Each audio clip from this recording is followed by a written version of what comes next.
Hello everybody, welcome back to CNS Corvettes in beautiful sunny Sarasota, Florida. It's your Corvette buddy Lyle here to talk to you about more interesting, exciting, and hopefully helpful Corvette stuff.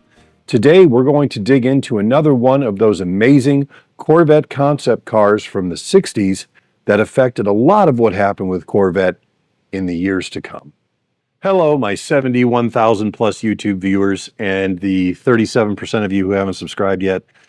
I just wanted to say thank you for all of your help with getting us more subscribers and actually clicking that button. As you know, our goal is to get to 100,000 by the end of the year, and you are the only one who can help me do that. So if you aren't subscribed, please do. And if you find value in what we do, please share our channel with other Corvette people you know. Thank you. There was a time, starting in the late 1960s, when it looked like every car maker on Earth was chasing one dream: constructing and selling a mid-engine sports car. It all started way back in 1966 when Lamborghini flipped the automotive world upside down with the jaw-dropping Miraa. That car didn't just set trends, it defined an era. Soon, Ferrari joined in with the beautiful 206 Dino and the beastly 365 GT4 BB. Lancia rolled out the legendary Stratos. Even Maserati drove in with the mid-engine Bora.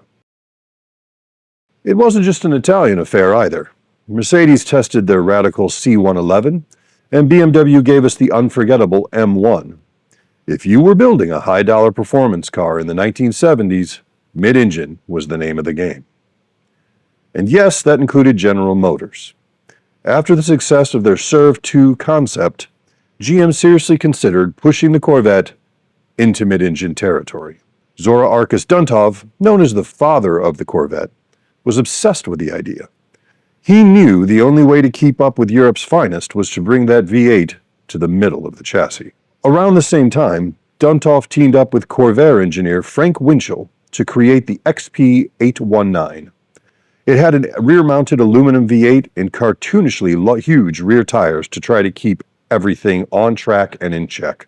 Unfortunately, it didn't last long. Duntov never liked the rear engine layout, and after a crash on the test track, the project was quietly buried. Then came the Astro II, also known as the XP880. This was the first serious step toward a mid-engine Corvette.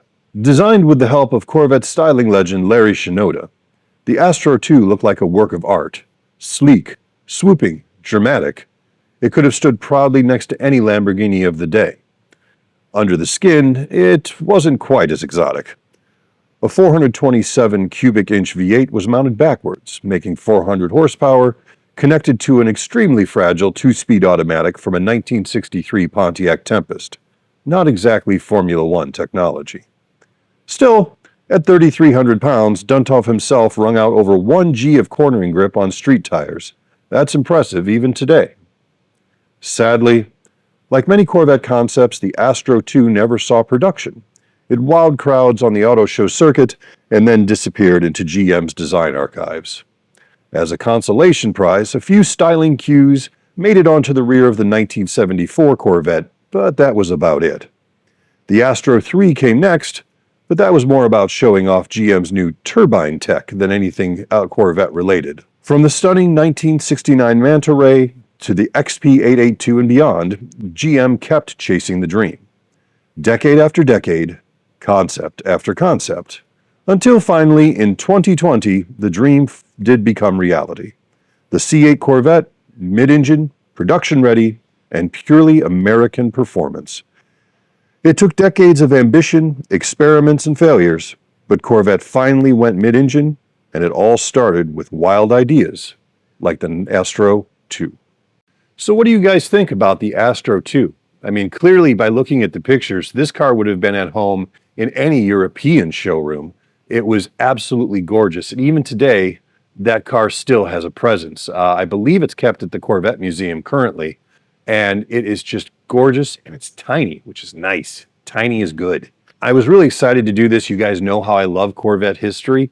And this deep dive into this one particular concept, it's refreshing to see how many failures GM had and how many misfires they had, but they still took something from each one. And Let's face it, in corporate life or in our personal lives, that's the key to success, is taking what you learn from your failures and building towards something better, which clearly they finally got there, although maybe a decade or two after we wish they would have. Anyway, thank you so much for joining me today to review this awesome concept car. Don't forget to like and subscribe because, guys, we are only about 500 people away from 80,000 subscribers. 80,000 on our little tiny channel.